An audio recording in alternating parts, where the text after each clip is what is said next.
All right. Hi, everyone. Thanks for hopping on our call today from wherever you're coming from. I'm seeing quite the range in the chat, which is really nice. We're so excited to have you here today for our webinar and our conversation on increasing student impact and agency in critical times. This is the second part of this webinar series, and today we are thrilled to be focusing in on systems thinking for student service learning and leadership with four amazing educators from around the world who we've been lucky to work with here at Compass Education for a while, who are each going to share a little bit about their experiences and perspectives on this topic, and then open it up to you for your questions and stories and to have a bit more of a conversation. So before we dive into our first speaker, I want to just set a couple of little norms for our time together today. If you can please think about this webinar as kind of in a few parts. We're going to start with a welcome, go into the speaker stories, and then it's all about Q&A. In the meantime, if you have questions, feel free to put them in the chat. We also have a bunch of questions from you from your registration forms, so don't forget it, write it down so we can come back to it. Also, since we're on Zoom and we're in this group format, we definitely want you to unmute and chat with us later.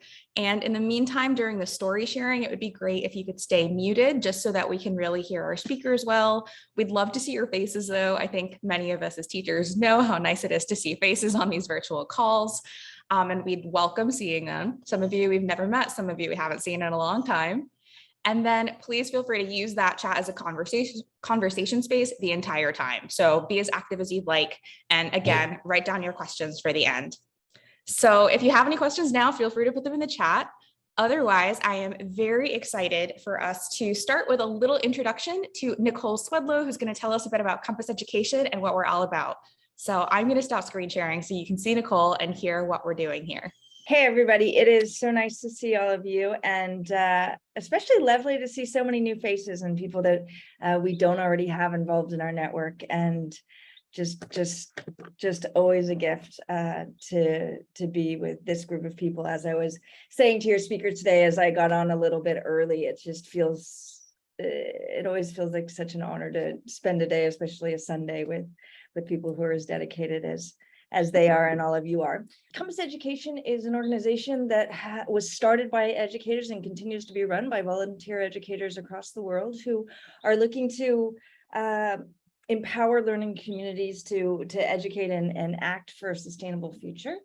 We represent, we have about, and the number's going bigger and bigger sort of as we speak by the day of it, we have about 28 facilitators across the world.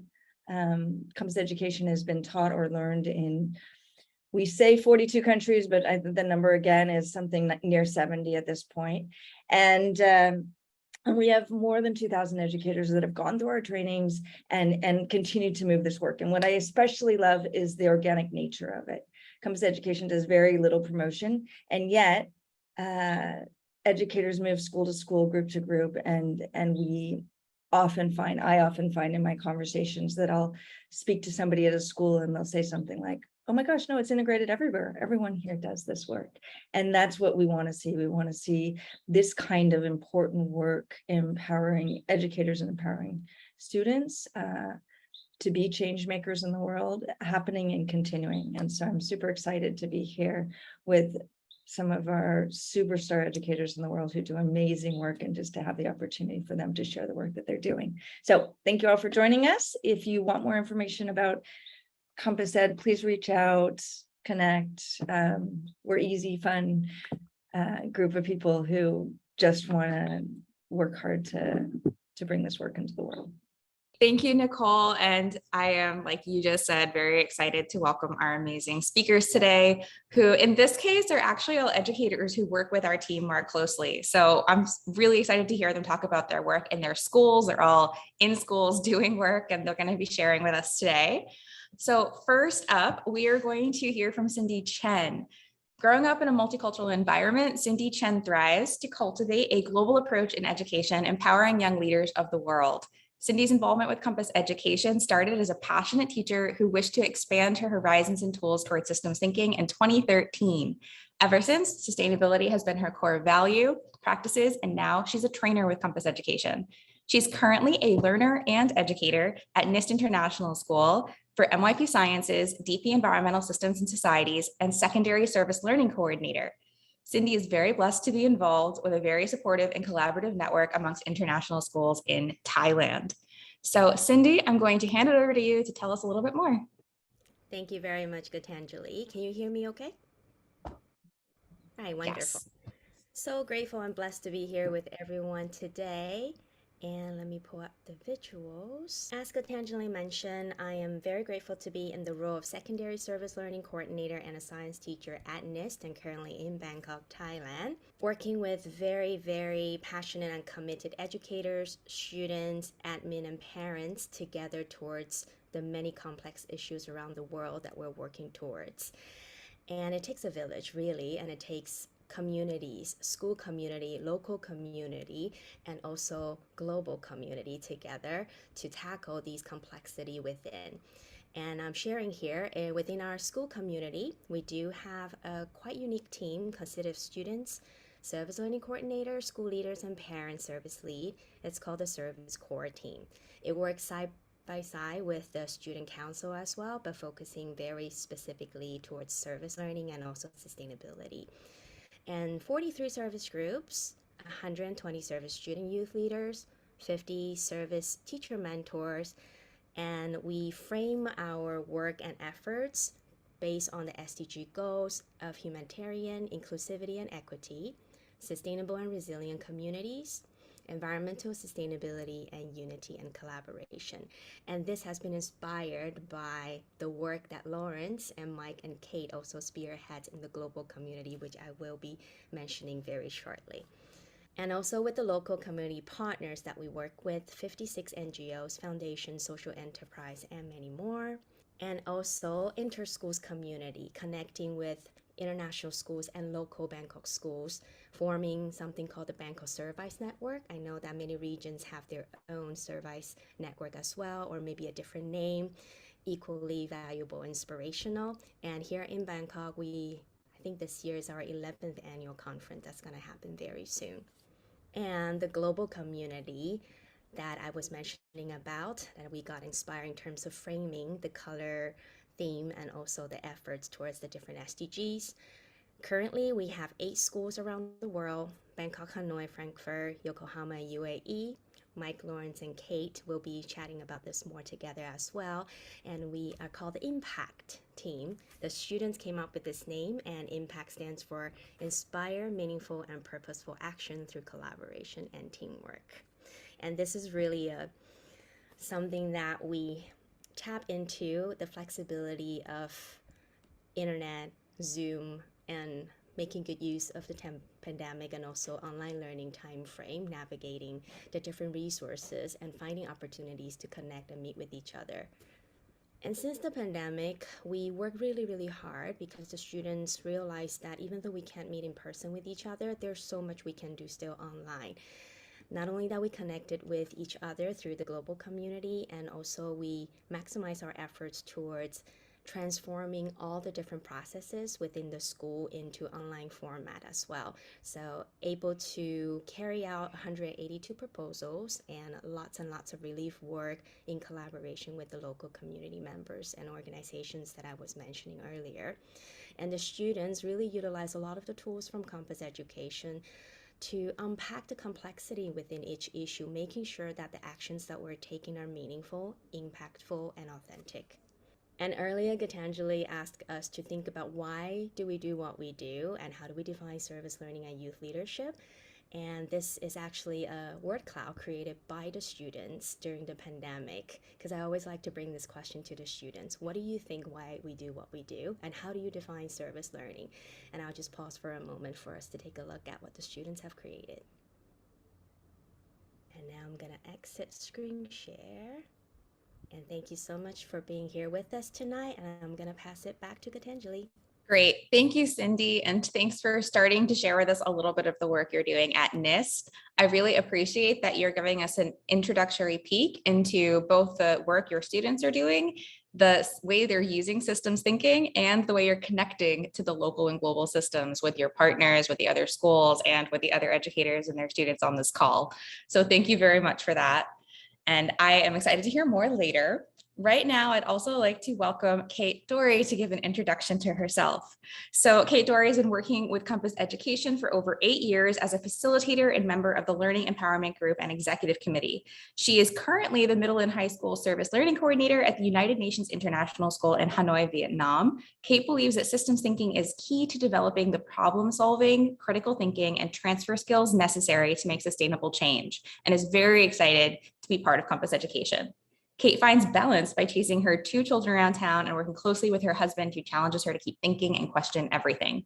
So Kate, over to you to tell us a bit more about your approach to service learning and systems thinking for leadership. Thanks, Gitanjali.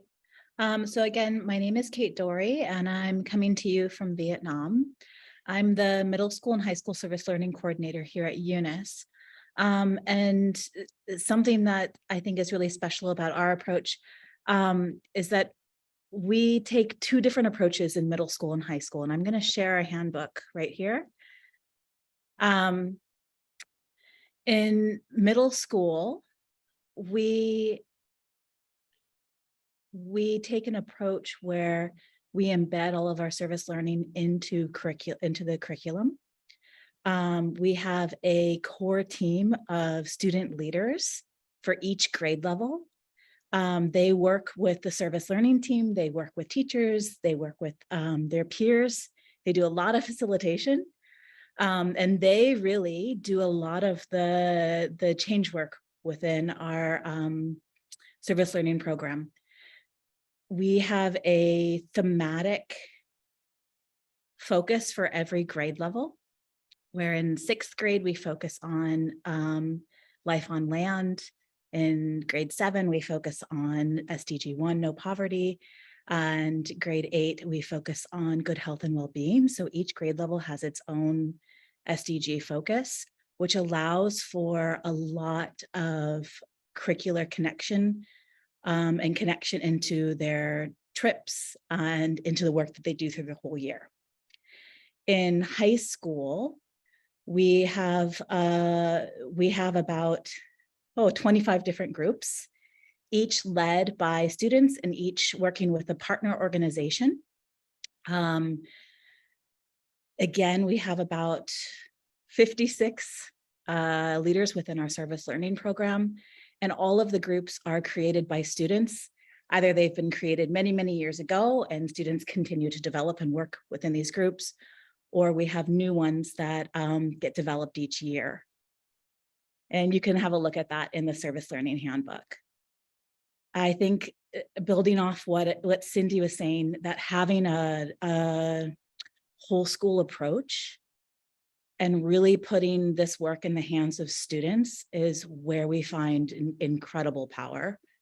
And this goes beyond our service learning groups and I guess our curricular connections to anything that students are interested in. If it's, rewriting a Greek Without Walls, or creating policy in the school, or developing a collaborative, or a conference, or any sort of council in the school. We support that through really training them up as systems thinkers and change makers. I think once we start putting things in the hands of students, some pretty amazing things can happen. And our work as adults really kind of falls into 2 categories. One is building the capacity and confidence and habits of mind that support that strategic and big picture thinking. And another piece of it is really identifying those connections between students' passions and their visions and their own spheres of influence. And when we look at kind of our role in supporting those 2 ways, then there can be some really diverse opportunities for legitimate change making and some really authentic action. Again, Gitanjali asked us to think about our why, and something that I keep going back to is that if, so many of our schools, the core area of focus is to prepare and empower students to be leaders for a more just and sustainable world. And if we're really doing that, then we should be engaging them now to lead that work right now, no matter their age or no matter what avenue for action that is. So if we are creating opportunities that are really, really diverse and that connect into their own passions and their own spheres of influence, then we can do some really, really cool stuff. We can talk more about that later too in the Q&A. Okay, I'm going to hand that over to Gitanjali. Thanks so much, Kate. Thanks. And that was a really great intro to the huge amount of work I know that you're doing, just like the rest of our speakers. And I really appreciate that you're talking about your role as an educator, and in this case, as a service learning coordinator as well, and that unique position you have to be able to kind of do two things really stood out to me: listening to students and what they want and what they're interested in, and then how do you set up systems and structures that support them? So helping them grow and thinking about what can you set up to really like allow them to lean into their excitement and their impact. So looking forward to hearing more about that later from you. Thank you very much. We're going to hear from another speaker now. I'm excited to welcome our third story from Lawrence Myers. Lawrence is working at the confluence of service learning, global citizenship, and sustainability with a smattering of outdoor and environmental education. His hybrid educational role focuses on thought leadership and instructional coaching, systems thinking facilitation, and shifting educational culture to catalyze sustainable institutional change and curricular change. He's the K-12 Service Learning Coordinator at the American School of Dubai, coordinating and supporting a dynamic school-wide program, Changemaker Education. His expertise is the ideation, facilitation, and support of meaningful change in schools, looking for authentic learning experiences by empowering students to develop their leadership capacity and catalyze positive change. So we're going to go to Lawrence to hear a little bit more about his approach and his work. Thank you so much, Gitanjali. Much appreciated. That made me sound way better than I ever perceived myself to be. So I got a good writer. So first of all, welcome to everyone who's here. It is so exciting to see some people that I've worked with in the past, people certainly whose lives and my life have kind of meshed. And secretly, I need to tell everybody this, my dad's in here watching me. So I've got my biggest fan somewhere hiding in the background. But let me take a few minutes to talk about what we do at the American School of Dubai. My personal experience extends a little bit further than that to the International School of Kuala Lumpur. So hi to Azra and to Chika for being here as well, because really that was kind of the beginning of the journey. So I've been in this space for about 10, 11 years, I think, this year. And a lot of what I find is quite similar to, I guess, what Kate and Cindy were talking about too. My particular role is a K-12 role, so it's a little bit extended, I guess, from what the descriptions that Cindy and Kate said. And in our particular case, we also have a little handbook that we use, and we have what we call a facilitator's guide, because what I'm always finding is that really service learning sounds great, but sometimes it's considered niche by your in-class teacher who might be a little bit more discipline focused. And a lot of times it's really about breaking down those barriers of what service learning means or global citizenship means. And a lot of my work is really geared around the fact that, okay, it needs to be contextualized, first of all, to the school's culture and to the school's vocabulary. And it needs to be simplified so that people who haven't yet engaged are happy to try it. And of course, there's very much of an exploratory element to our work, and very much of a celebratory element to things that work, and even the learning that takes place when sometimes things don't work. So the terminology changemaker education for us is derived from three different directions, I guess. The first one is service learning, which for us is a methodology. So other schools call service learning kind of their service programs. For us, service learning is actually what you're doing, the process of how you learn.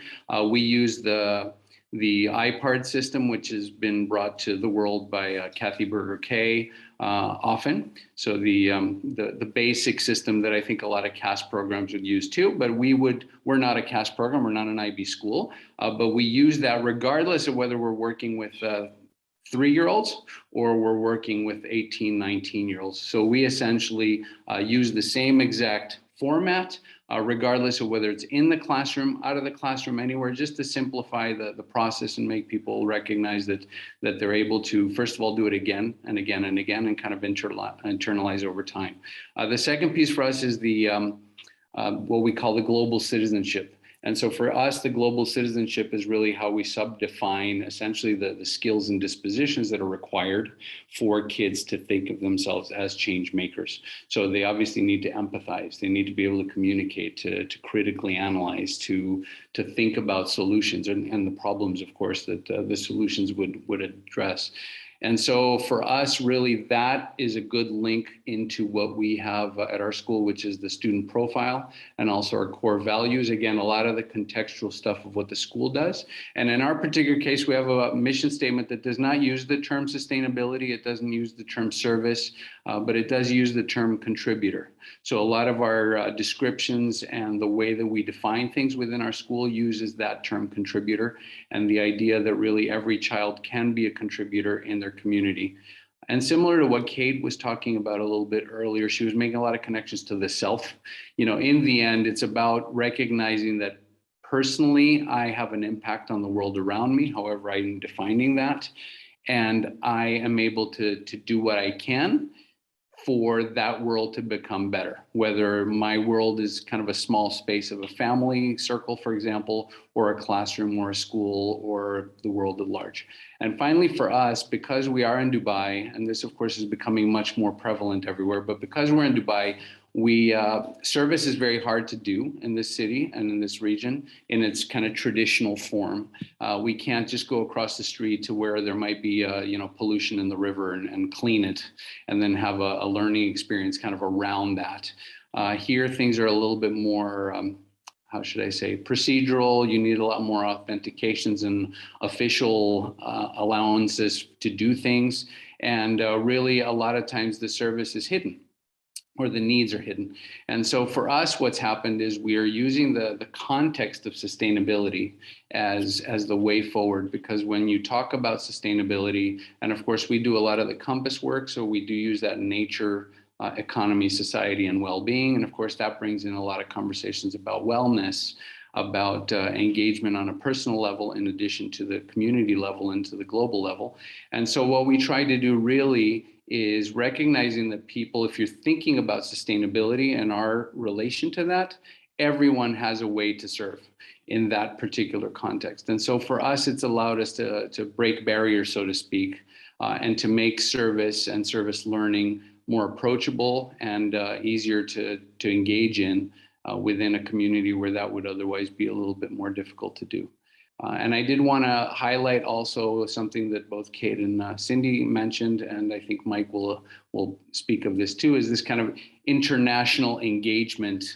So we have a group called the UAE Schools Changemakers, and really the idea was to take that service concept that Cindy was talking about and try to emulate that here in the UAE, but by essentially just opening a space and giving it to the kids and saying, okay, what is it that you want to do? How do you want to engage other schools and other students and this community in becoming a better version of itself?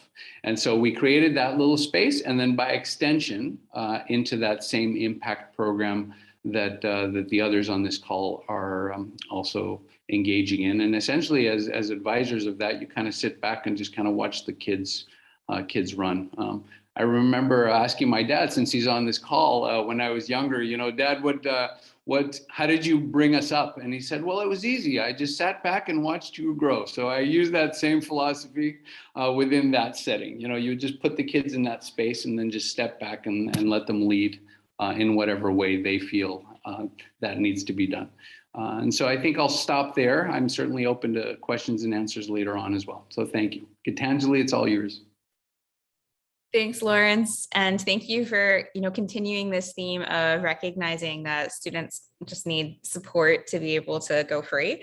And also your really valuable points about context and community. And so depending on your school, depending on where you are and who you're around, that, systemic context is super important. So what assets do you have to help you with your program? What do you need to set up? Kind of like both Kate and Cindy were saying. And then also, what are the nuances you have to consider to make a program work for you? So that was a really great peek into some of the conversations we could keep having on that if people want later. But right now, I want to hand it to our last speaker for today, who's going to be sharing some of his experiences as well, Mike Johnston. So Mike is the assistant head at Frankfurt International School. He's led workshops and keynoted for teachers and administrators around the world on service innovation, sustainability, building global competence, and deeply personalized curriculum for K through 12. Mike's a member of the Compass Education team, which is, as you know, this growing community of passionate educators. And he's dedicated much of his time to not only ensuring students are prepared for the world's most pressing issues, but have the skills and desire to take action. And he has a doctorate in organizational systems that Mike uses to help inspire and lead schools through times of change and educational transformation. So we'll hear more from Mike about how he approaches his work. All right. Thank you, Gitanjali. So I'm going to take a bit of a different bend here. My name's Mike Johnston. I'm the assistant head of school, Frankfurt International School. It's my third year here. And in hearing what we've heard so far from our three speakers, you see all the parallels that we're running, because I'm always advocating for our change agents like yourselves. I imagine you're on this call because you want to create some kind of change, or you want to make some kind of impact within your school or your setting or your organization. And I'm always encouraging people to be the chameleon, where I stand on what I think students should be doing in terms of authentic learning and taking action locally and globally. So I won't get too much into that, but my job is two things: duties as assigned as an assistant head, all the things that need to happen just to run a school, and complex change management. And so these big complex change management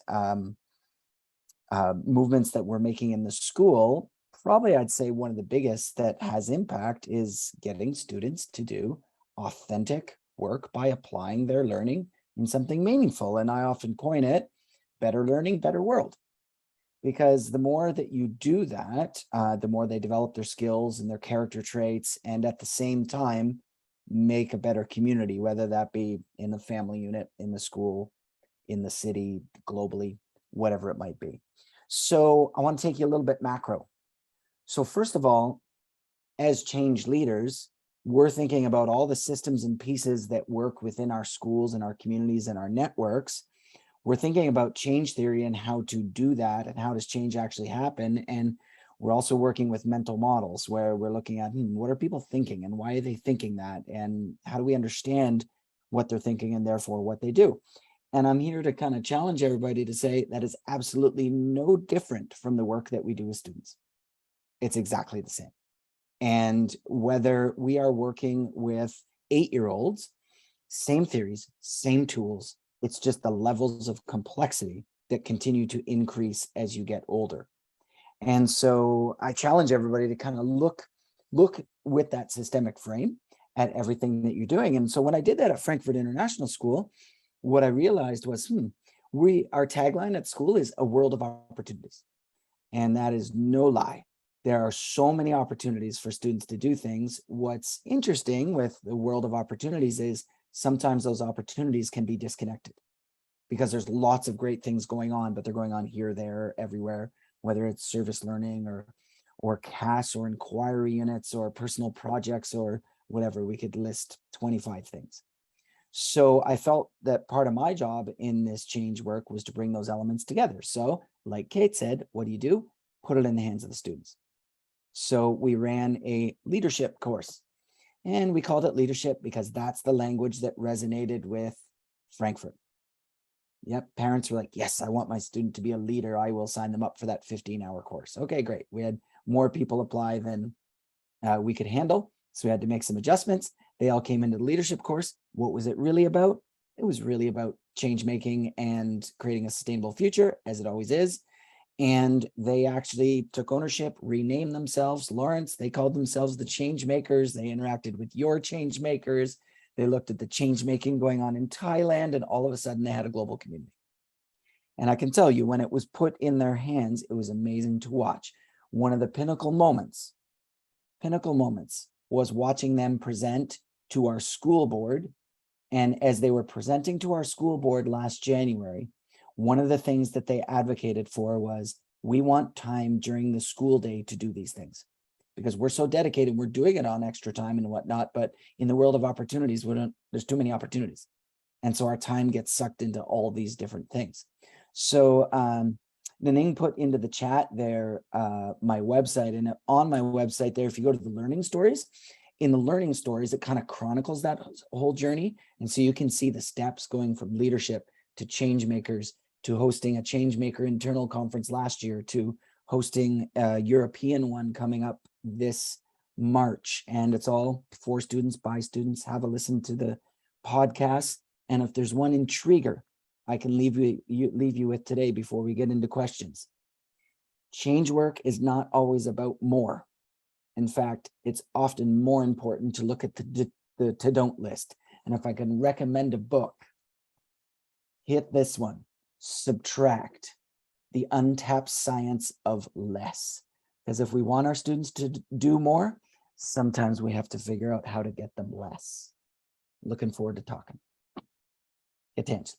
Great. Thank you so much, Mike, for talking a little bit more about your experience. And one thing that stood out to me was how you've kind of echoed and built upon this idea that this type of work is for every age. So the skills and the tools and the ways of thinking that we're trying to practice as change makers, as teachers, as educators, as leaders, it's the exact same thing we're trying to do with our students. And we can do that in scaffolded ways and support them to really seize that and run with it.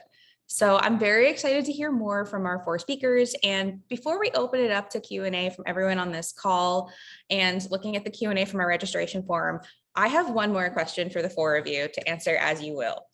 And that is, considering that we're in this webinar on student impact for a better world, how do we help our students leverage and feel passion and, create this better world? So you've all talked about these models, these experiences you've had. Can you tell us a little bit more? Why does systems thinking feel important to include in the work you do with students to encourage their service and leadership? And is there any particular tip you would share before we get started that maybe people can ask you more about later? So why and what for using systems thinking in your work? Can I just give a personal background first on that one, Gitanjali? Do it. So I didn't get introduced to the world of systems thinking and that idea until I was in my 30s. And then once I did, it was like this door opened and I was thinking to myself, why, where has this been all my life? I can actually understand why and how things are working in the world in these layers of complexity. So in my mind, how would we not give this gift to our youngest learners so they can grow up understanding this increasingly complex world? It's not hard. It's just a way of thinking and a way to access a complex world. So I still have that lingering feeling of, oh geez, I wish I started this earlier, but I'm deep into it now. Thanks for sharing that, Mike, that personal touch as to why it feels important to you. Would anyone else like to comment on this? Can I jump in just a little bit? Sorry. I thought I had clicked that thing. Anyway, so I think for me, it's a recognition, and maybe this is just me getting older, I'm not sure, but when I was younger, I was really into, okay, I am teaching this. And so my job in life is to just kind of cover what the curriculum said I needed to cover. And if I did that, check. But then as a teacher, you always realize that really you're trying to cultivate a child to become a pretty awesome person.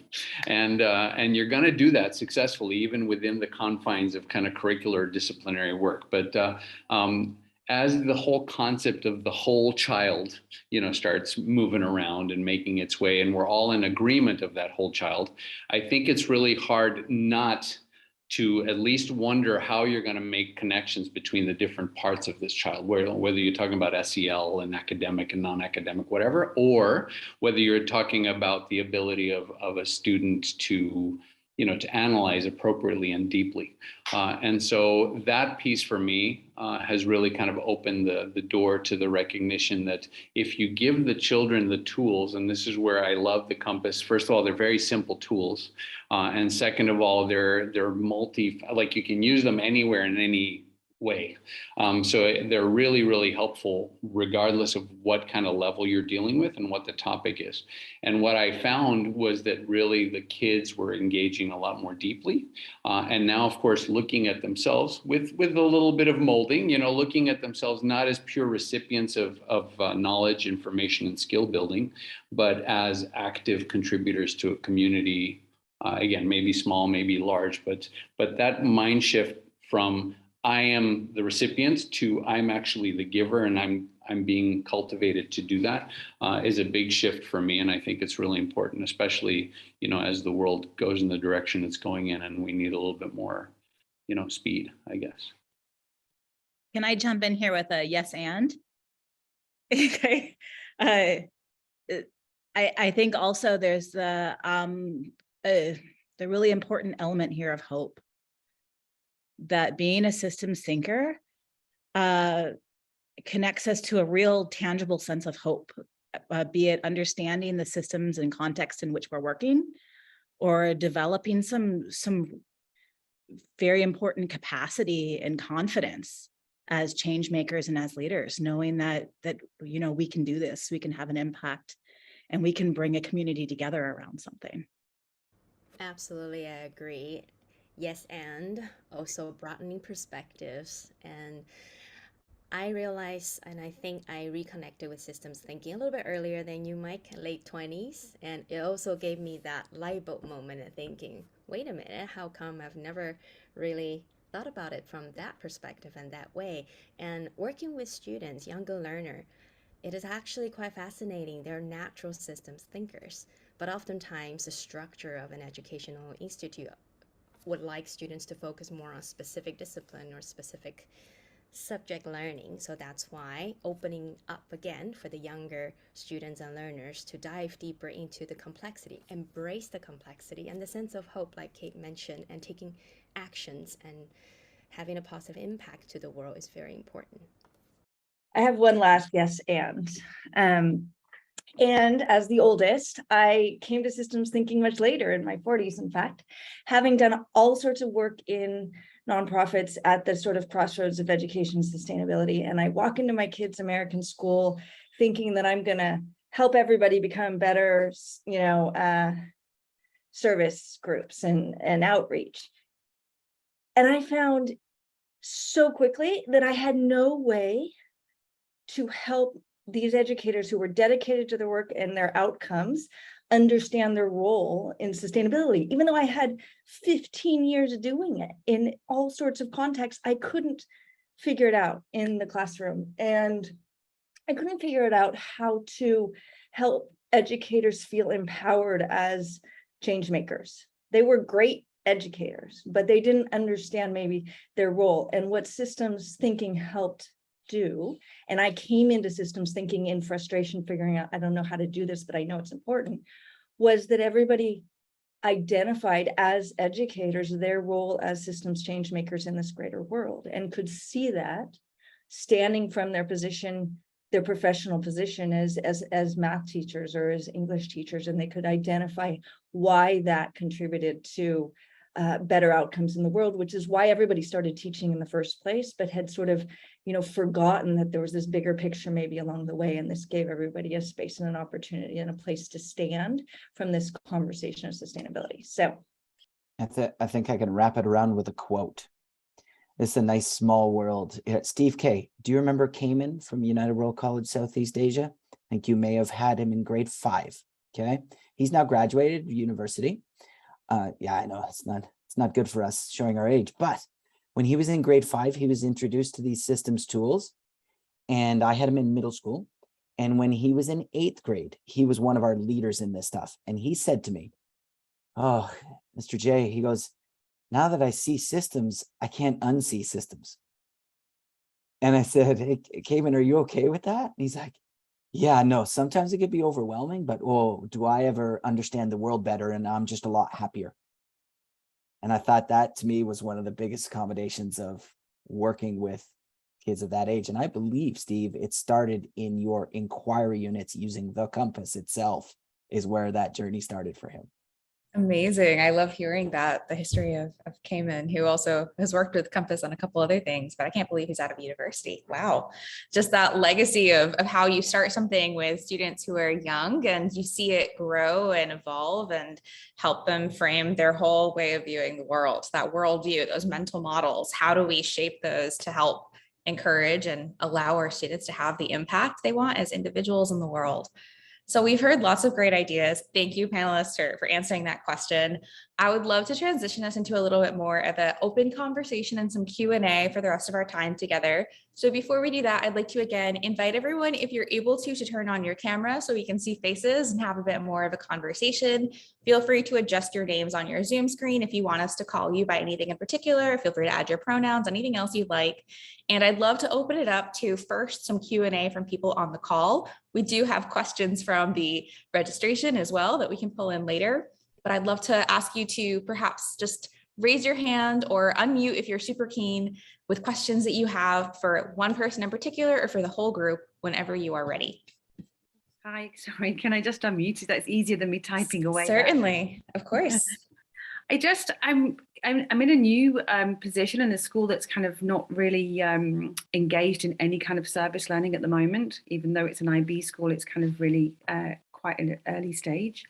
And I'm an elementary teacher, so for me, it's kind of, I'm more interested about how I can support elementary students to kind of experience these kinds of things. I'm interested in Lawrence because I'm in France and there's quite a lot of rules and regulations around schools. I don't know if it's the same in Germany or not. So I'm kind of interested in those two kind of aspects too, about how you kind of help to go around things. Go, Lawrence. I'll follow you with the Germany aspect. All right, sounds good.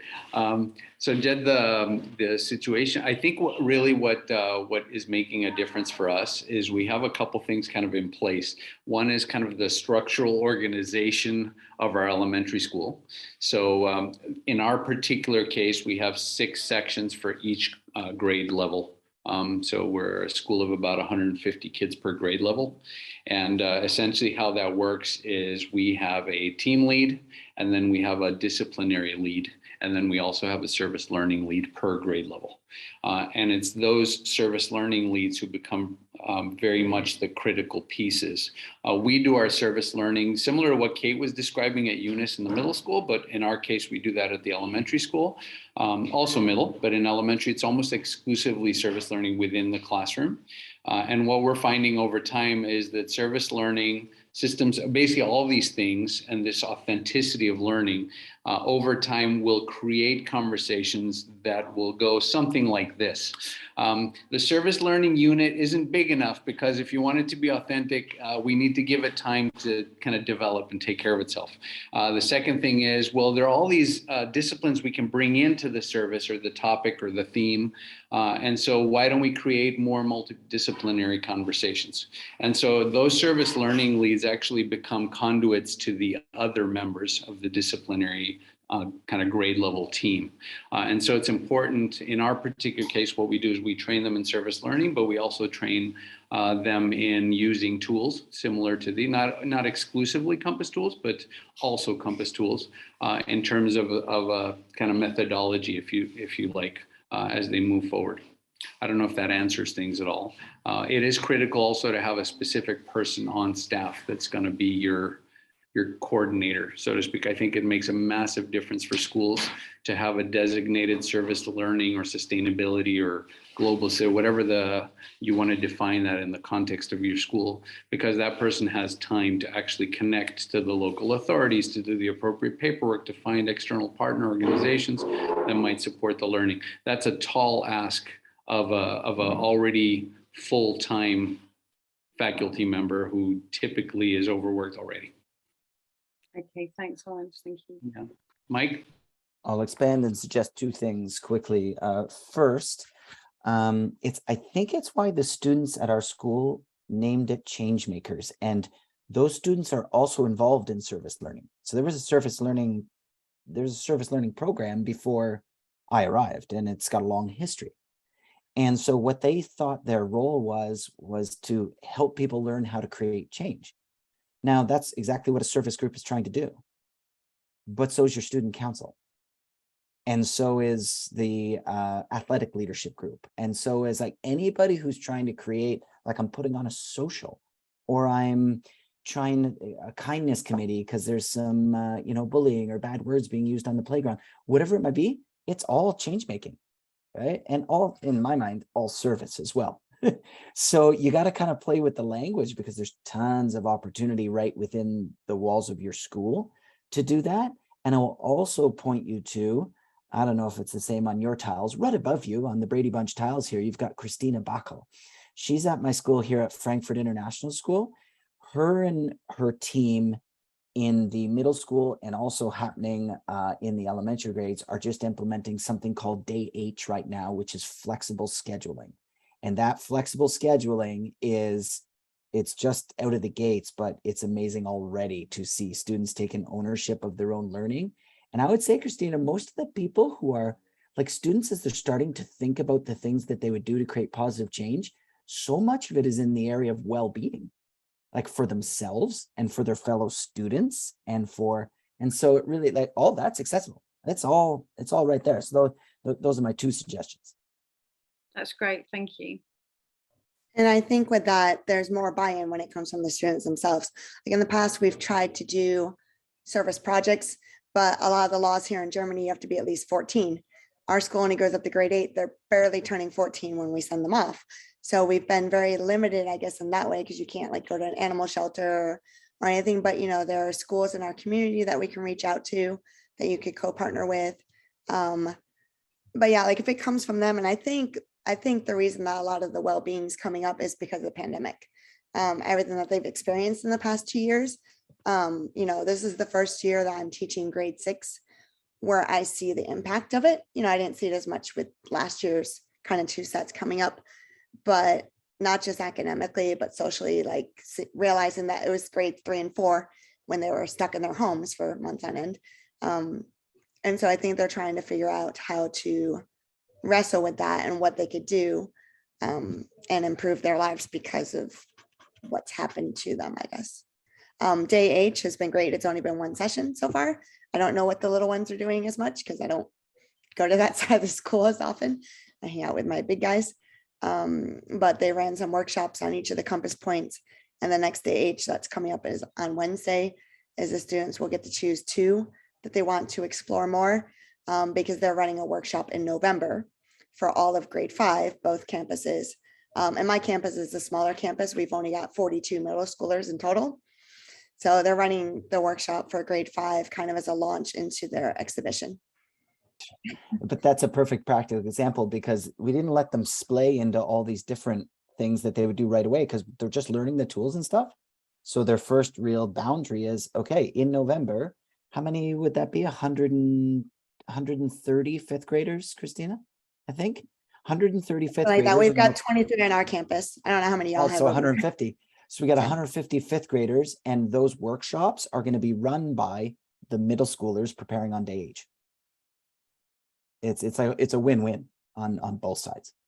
And scary. Yeah, I was going to add to that. Just the win-win piece is huge, but the scary piece is important. And I think a lot of the times the most difficult part is getting the teachers to kind of let go enough to let the scary thing become the win-win. And that's a hard shift to make in one's mind. Back to the mental models, right, Lawrence? Like the mental models to actually, put it in the hands and get out of the way and let the magic happen and be okay with the mess. Tricky. Adding something, you mentioned that you're coming from an IB school that has PYP. There's opportunities within the entire inquiry cycle. So if you're limited for connecting with other organizations in terms of action, bring it in for investigation or for provocation, and really embrace that think global, act local. So partners can come in and they can see what's happening within the whole country or globally. And then students can really dig into what's happening within their own school community and create action within there. There's a lot of opportunity there. And I've, especially working in Singapore before here, that's where we found a lot of opportunity in terms of creating avenues for action. Yeah, and you want a catalyst, come to the Changemaker Conference in March and bring a couple key adults and a few students. Awesome. Thank you so much, Ms. Judd, for asking that question, and Christina for unmuting and sharing your experience as well. That was great, and I'd love to see us keep doing that. So does anyone else on the call have a question that they are dying to ask? Yeah. Hi, I'm Elizabeth. I'm from Indonesia. It's 8 p.m. now in here. Okay. We have different time zone. Okay. So it's so nice to see everyone here. Like-minded people. Okay. I just want to ask about the systems thinking. Right. Will it actually, by the way, this is my second year as the MYP Services Action Coordinator. So I still have, a lot to explore and also to learn. I came across a system thinking like maybe last year. So, and I was like very interested and I would like to know more. I think, how does it help actually like, this thinking, help like curriculum, relate to service learning, So I know that in some subjects, like for example, like language, it's maybe it's not as challenging as other subjects, like math, for example, like so. If you can like maybe share also how actually like teachers can use this system thinking approach to relate to service learning. That's number one. And also I like the idea from Cindy Chen, like how actually you involve a parents community so that they can see also the significance of service learning. So, but I just want to ask, like, how actually at the beginning that you communicated with parents. Okay, so yeah, thank you. Cindy, I think you should Yes. lead that one off, but I'll have a follow-up. Thank you, Elizabeth. In terms of the parent involvement, our parent association is called NIPTA here at NIST. And then we had multiple meetings with the parent and identify the parents who are most keen and powerful systems thinking. Oh, I think I froze for a little bit. Can you still hear me? Okay. Yes, you're good now. Okay, good. It's pouring here in Thailand, so I think that disrupted the internet a little bit. Yes, and then the parents connected with me and then talked about maybe perhaps we should delegate roles, and instead of just having a treasurer or also specific community engagement parent leads, can we have a service lead in the parent association as well? And that parent will be working hand in hand together with the students and myself and also the elementary service coordinators in terms of learning and unpacking what are some tools that we can work on together. And when we meet weekly together with the students, the parent will always be there with us as well. And we will always have parent perspective and voice in supporting the many projects that we would like to spearhead. I don't know if that's answering your question. Sorry, Elizabeth. Okay. I think, thank you for sharing the process as well. Yeah, thank you, Cindy. You're I most think welcome. if I could add a practicality. Yeah. So picture your parent community, and this is why I love these tools. As I mentioned, the tools are for 4-year-olds and the tools are for adults. So our parent group said, we run this huge festival, World Fest, and it's thousands of people and all kinds of waste and all kinds of things going on, right? And they asked the question about, hey, we want to do better with this. What should we do? So we actually, for the PTG, the parent group, we just put the compass in front of them for planning the event. And it was amazing to watch them as they started to plot what they should consider for nature, what they should consider for economics, what they should consider for well-being. Like, I'll give you an example. They never thought about, in Germany here, we call them the Hausmeisters. So they're the ones that set everything up and, move everything around, and everything in Germany is a Meister. You got a Meister for everything. So our Hausmeister, they never thought before about how at the end of an event, what that leaves for the Hausmeisters to have to clean up, move. There's another event later that night they have to set up. It came up because the compass was in front of them. And they started to think about all stakeholders' well-being. And they started to think about those families who would attend something like this, but don't want to be in a crowd of 1,000. Is there something for them? Like, is there a way for them to, and they started thinking about human interactions and the wellness. And they actually realized that by, having people bring their own Tupperware for the food, that they saved a ton of money. And they talked about the economics of it, but it also helped nature. And I just watched this group of adults have this systems thinking realization going ping, ping, ping, ping. These things are all connected. And of course, who do they go home and speak to next? Their kids. So that's a nice practical one, to just take a tool like that and put it in front of them. Doesn't take much intro. Yeah, if I can maybe add just a statement here too, since Mike got me going. So we do similar things with student groups, but also with adult groups. So we have also a parent sustainability committee, as we call it. And we also have what we call, it's kind of a K-12. We use the Eco Schools program, or we're members of the Eco Schools program.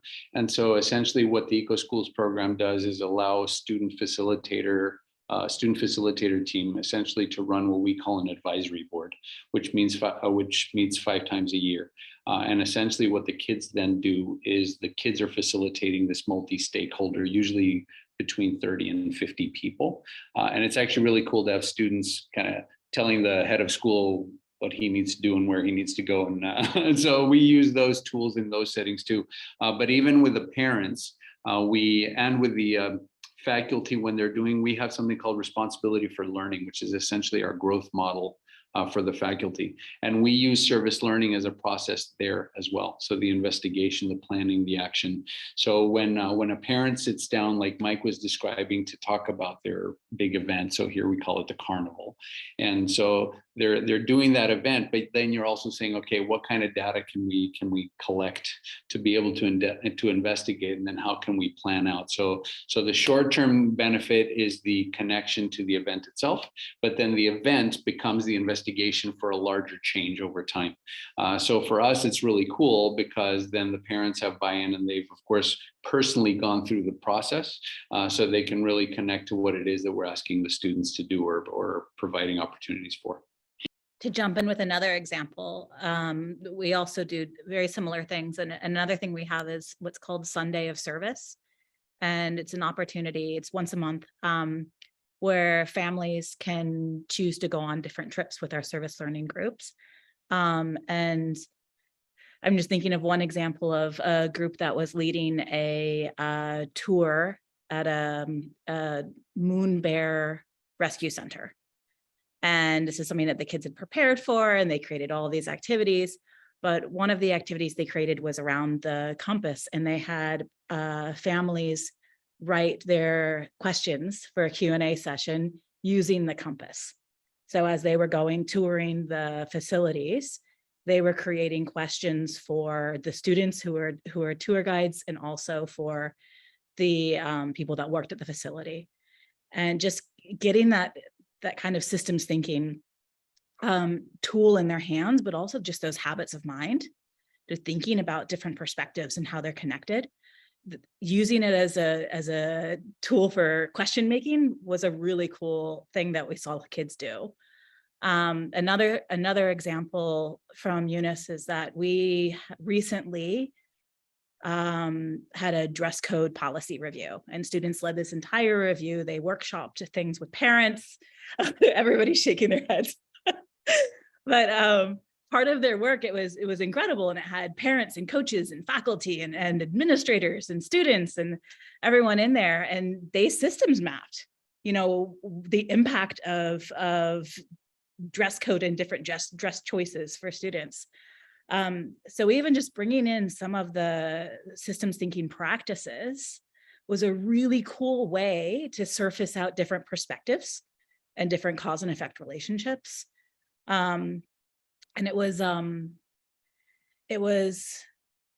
don't want to say like a low stakes way, but it was a really natural way to surface those different perspectives and get those conversations going in a really positive way for something that can be quite tricky. I think this is a great opportunity to bring in a question that I saw from our registration form that you've all kind of touched on, but would be interesting to hear directly talked about. We have a question from Darcy Lund at Education in Motion, and he wants to know, what do you do when people look at you blankly when you use the term systems thinking? And, schools not want to use it because they don't know that term, people don't know that language. How do you deal with that? Be the chameleon. Don't use the words if that doesn't resonate with the people that you're talking to. I think we touched on it there in our little whip round of examples. They have to experience it, right? So you have to almost get them in the experience and then kind of tell them the secret after. You've been doing systems thinking all your life. It's just maybe not as explicit, or you don't have the toolbox to do it as to the depth that you'd like to. But I go back to Peter Senge. We're born systems thinkers. We are born systems thinkers. It's our linear institutions that drive it out of us. So that would be my suggestion. Just get into the examples, and then following the example. That's why I love the exercise with the SDG cards.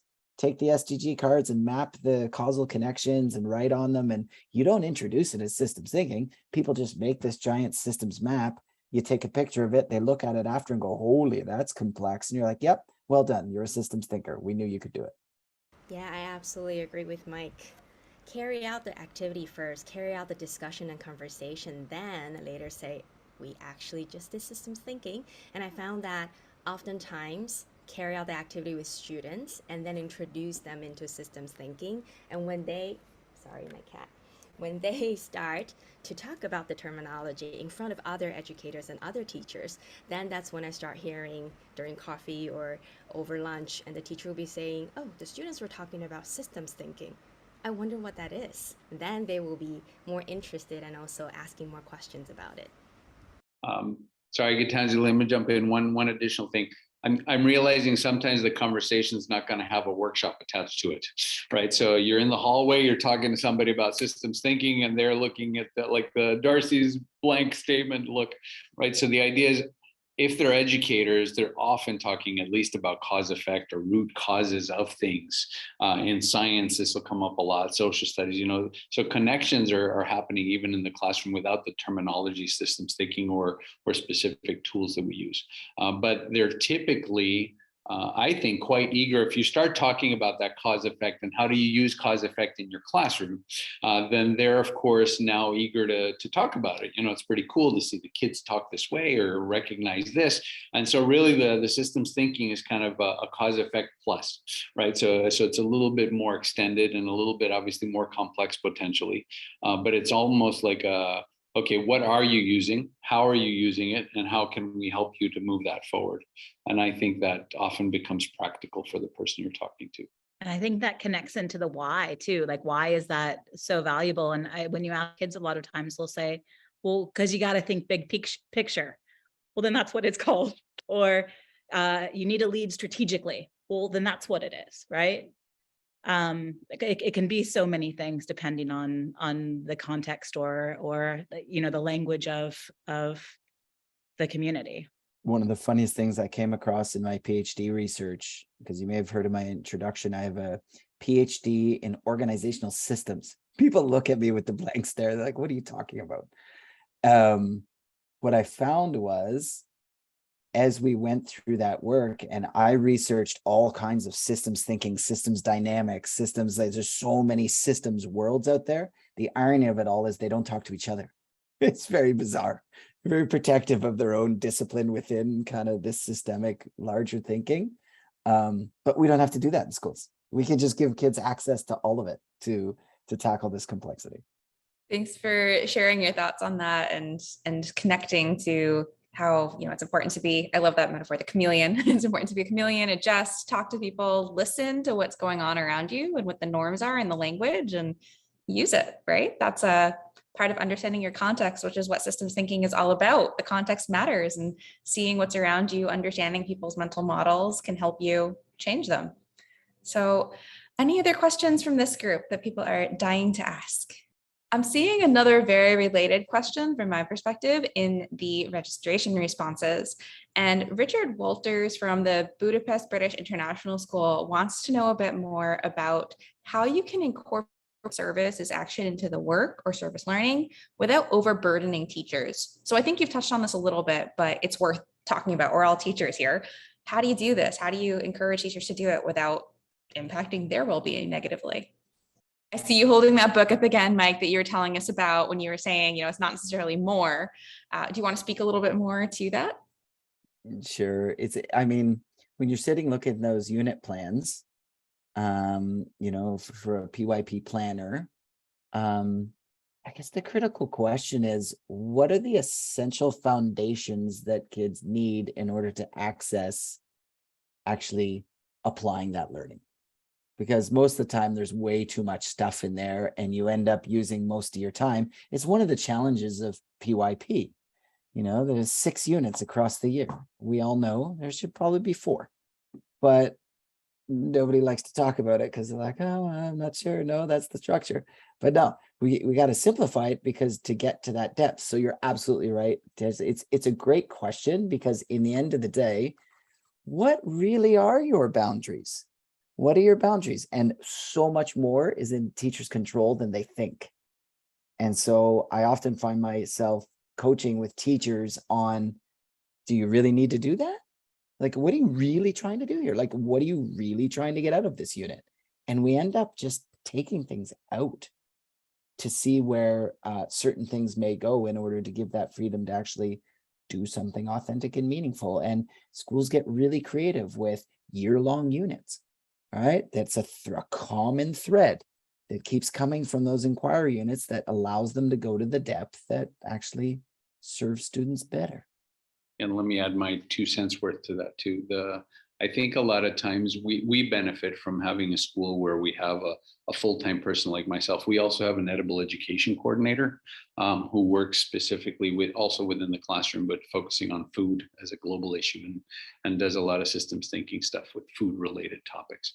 But in our particular case, there are a lot of those kind of mutual conversations, right? So it's not you walk in, say, here's systems thinking, I'll see you next week. All right, there's like a development process, a conversation about similar to what Mike was saying. Really, what is it that you're trying to get this? Like, in what way is this child at the end of a class going to be different from how this child was at the beginning of the class? What are you really trying to gauge? And I think a lot of times teachers, when they get into their planning, they like to micromanage. And I don't know if I'm speaking for anybody here, but they want every single moment of every single day to be kind of pre-planned so they can feel like, okay, I've got this, which essentially means that, I know now what little Susie's going to be doing on November 16th at 2:30 p.m. And this total over organization, I guess I'll call it, does tend to be detrimental to the kids if you also want them to be independent, if you want them to think for themselves. We're talking about giving the kids that control, but it all comes back from that original planning. So in that original planning, I haven't read that book, Mike, but I think I probably need to. In that original planning, where is it that we can give space to the learning experience, so that we can then use these tools potentially to allow kids to then, because once the tools are used, there will be decisions made or connections made. And here now, as a teacher, you have to decide, okay, am I willing to go with what the kids think now? Or am I going to take them back to what I wanted them to know, yesterday before I use this tool? So that for me is kind of the next step as well. So in many ways, as long as you're a teacher who's willing to kind of put a little bit more on the plate of the student, these tools really just open up. I mean, it's incredible. If you're one of these teachers who really wants the kids to lead, then throw in a couple activities where the kids actually need to engage and kind of just step back. It's pretty awesome. Can I mention, Lawrence, because the pendulum can also swing the other direction? The idea that inquiry is a massive loosey-goosey process that kids just go off and do what they think they should do, and we don't support them with the fundamentals of reading and writing and all that kind of stuff. Just heads up that the pendulum doesn't swing that way as well, because you can't do the complex systems thinking without the foundations. There's a balance. And I think that idea of having a toolkit that allows for transfer and, cross tooling across different subjects or different, throughout over years is something that is really an advantage, right? And if we can develop, an established toolkit as a school or as a division, then that really does put us in a great place, right? Where you can take some learning from one space and transfer it into another and keep on building and building and building. You're sharing so many great points, and I'm seeing that Chica has a hand up, so I want to make sure we have time for one last question from you. Thank you so much. I did put something in. Sorry, can you hear me? Okay. Yes. I did put something in the chat which relates to what, has just been discussed. And I think that is really some sort of a balance. But I'm coming more from the CAS project initiation point of view, and also like student clubs, trying to do different initiatives and including fundraisers, which happened a lot during the pandemic. So I think, was it you, Lawrence? Somebody mentioned something about the facilitation guide, that you have certain, baseline sort of common knowledge that the students need to have in order to I use the word equip in my chat for the lack of better words, but if you're going on a journey, you need tools. You need like a map, literally the compass and the guiding things. And so my question is sort of like, what is the good balance between, there's got to be some sort of a training or instructional time somewhere, I'm guessing, or needs to happen in that conversation. So, practically what happens between that handbook, sort of a document or guide, and students actually getting on and doing things who might be heading in the direction that needs guidance and support to make it safe, feasible, meaningful, and so on. If what I'm asking makes sense. Can I make a shameless plug? I've never seen, this is why I work so much with Compass. I've never seen a suite of tools like the Compass, the Iceberg, the systems mapping, that all ages can access. And if you have that as the standard across your school in the toolbox, all of a sudden, when a 10th grader is sitting with a 4th grader, they're actually in the same conversation together. So I've seen it over and over again. It's so accessible. I think too, Chica, obviously it's not like you'll create the toolkit and suddenly, all the answers are there, right? The tools themselves, you have to build capacity around. So you have to make sure that in our particular case, we call it the facilitator's guide. The idea being that whether it's a teacher or whether it's a student, we're all using the same tool. So the student could be the facilitator, or the teacher could be the facilitator of the same potential use of tools, if that makes sense. And so really it becomes almost for us kind of the Bible. But what I found over time is that especially for the people who are busy and they don't really know, and there's just too much, service learning is big, global citizenship is big. I'm just a math teacher, just like tell me what I need to do. Or in your case, it's CAS related, maybe a little bit more connected. But what we essentially did was kind of go through, okay, what is out there and what seems to work best for different circumstances. So in our particular case, these are all recommendations. So it's not like a toolkit would have, you have to do everything. It really depends on the needs of the context. But in our particular case, we tried to take the tools and plug them to where we felt it was best in the IPART, in the kind of the service learning model. In Kathy Berger case kind of model. So there are certain tools that fit better, in our opinion, in the investigation and analysis phase. There are other tools that fit a little bit better when you're planning potentially, or you want to take informed action. So we use those as kind of a precursor to the kids deciding, okay, I'm going to try this or I'm going to try that. And I don't know, because I've never done CAS directly. Obviously, I worked with you, Chica, but and here I haven't done CAS at all. We don't have CAS, so it's a very it's a little bit further away. I don't know if contextually what I'm saying makes sense to IceCal's situation, but in our particular case, those same tools can be used for ideating. For analyzing, and you mentioned the fundraising stuff, and Mike mentioned the iceberg. So there is the iceberg is hugely helpful for kids trying to recognize that, it's not all about event planning, and it's not all about that little fundraising thing I'm going to do. We really do need to kind of push down, and I don't know if you know what the iceberg kind of looks like, but as you move down, it becomes a lot more meaningful with a lot more kind of leverage. And the kids start thinking about different things. So now they're not running a fundraiser. Now they're thinking about policy, or they're recommending ongoing relationships exist, or looking a little bit more deeply into recurring things that perhaps somebody needs to question. Sorry, thank you so much. I guess my question is more about maybe having that time. Because all these things materialize and grow in the conversations and the actual interactions as things get moving with the potential event planning or potential campaign or support work or whatever it is.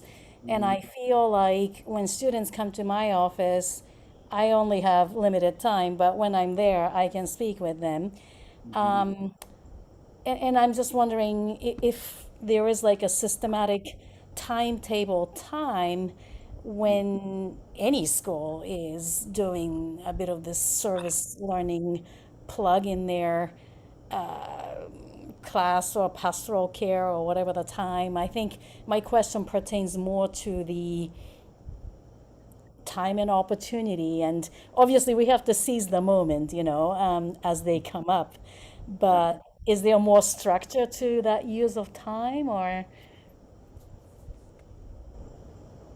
Anybody else want to take a shot at that? I'm happy to plug, but I'll just wait. I'm gonna point at Kate. Kate, you mentioned the stuff that you're embedding, right? Across the board. Yeah. So it looks different in middle school and high school, and obviously elementary school as well. In middle school, we have a dedicated quarter for each grade level during what we call our I block. And our I block it's kind of like it's kind of a catch-all. Sometimes students can choose different kind of exploratory courses that they'd like to do. Other times they can have some kind of skills sessions. And in this example, we also get to have the whole grade level together for service learning.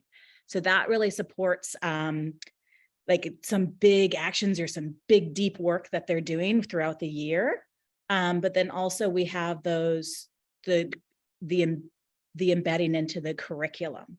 So then we run a co-teaching model where myself or someone from our service learning team can go and work with teachers and do some co-teaching in their units.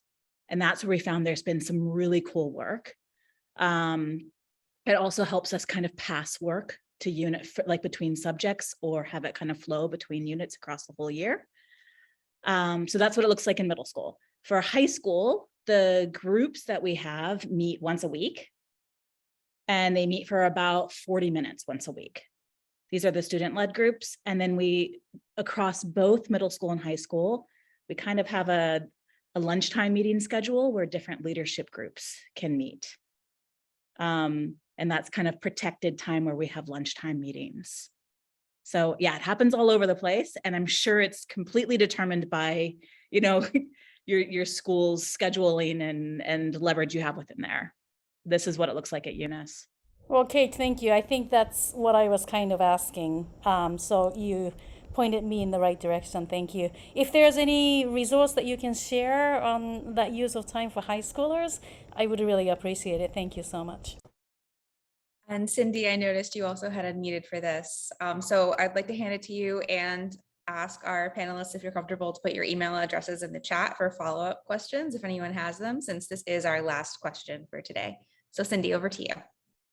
Yes, Chika, I was going to share some of my experience with you in terms of if you don't have that physical time and space yet to meet with the students, perhaps could look into something more creative that my students and I are working towards at the moment, because we have been struggling in terms of making sure that there's quality training and sharing of the two kit and what are the materials and resources all the students and teachers could use. And we oftentimes host retreats, service retreats, sustainability retreats during the weekend, but that is not that accessible for many people because some students will be very busy during the weekend for their athletic engagements or family engagements.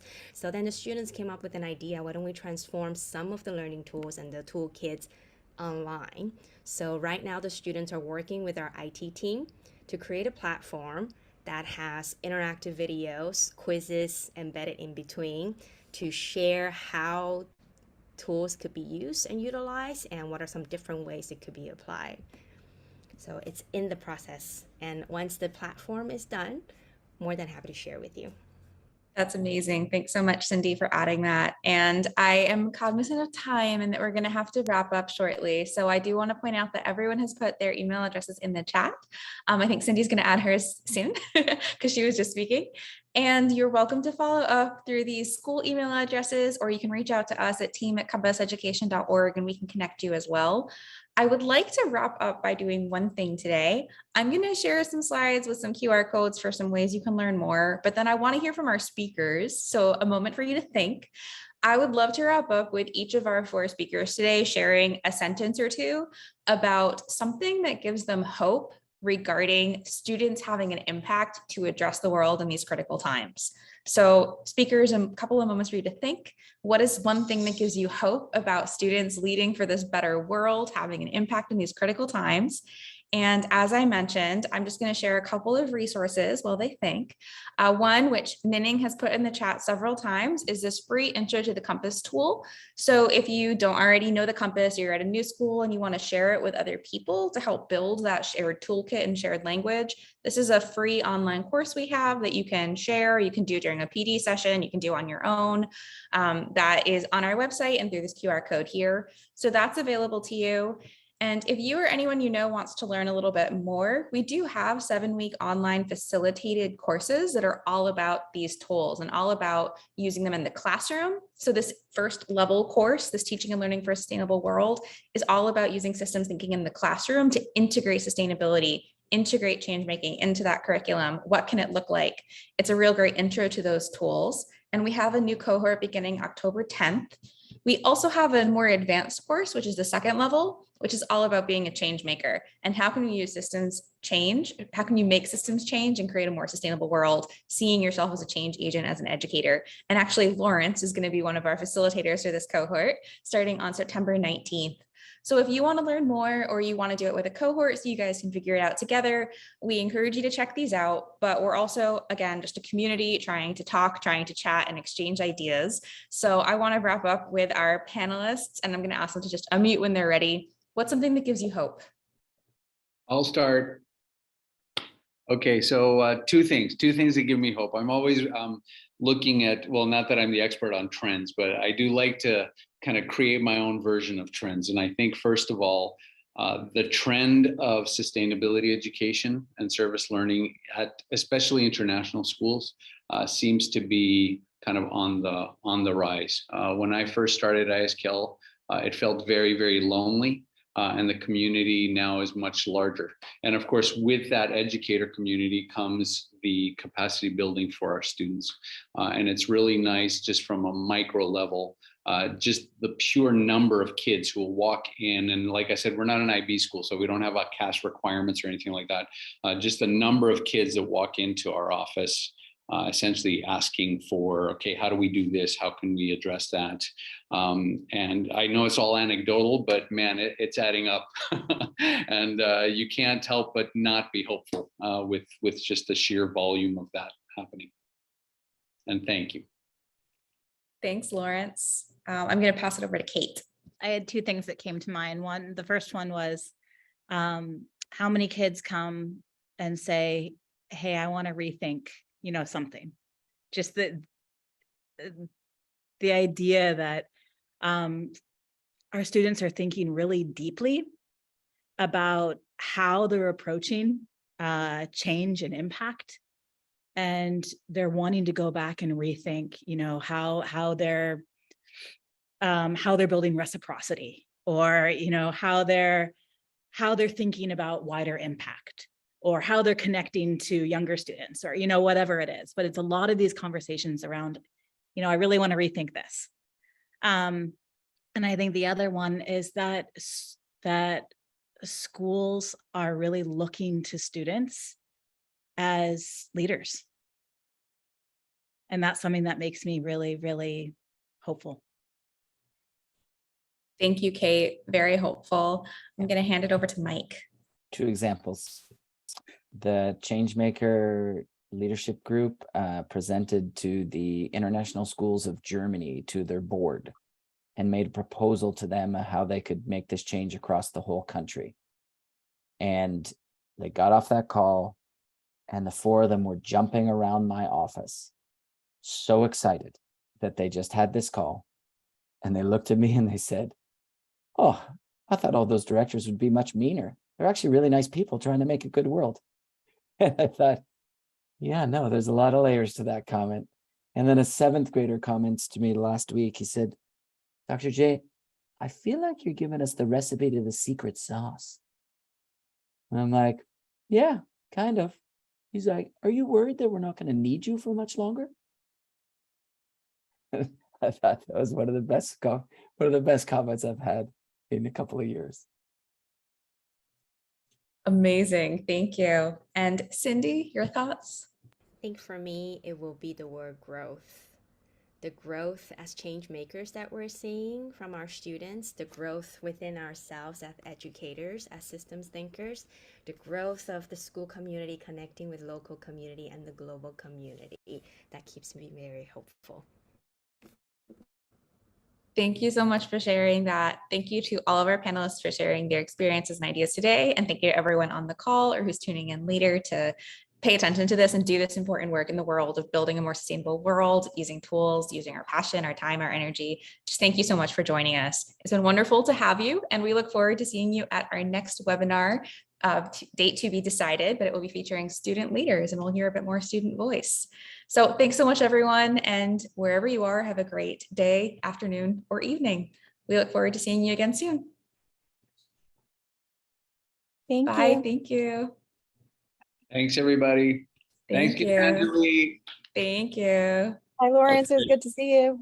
All right, great to see you as well. I'm so happy. Yeah, so good to see you.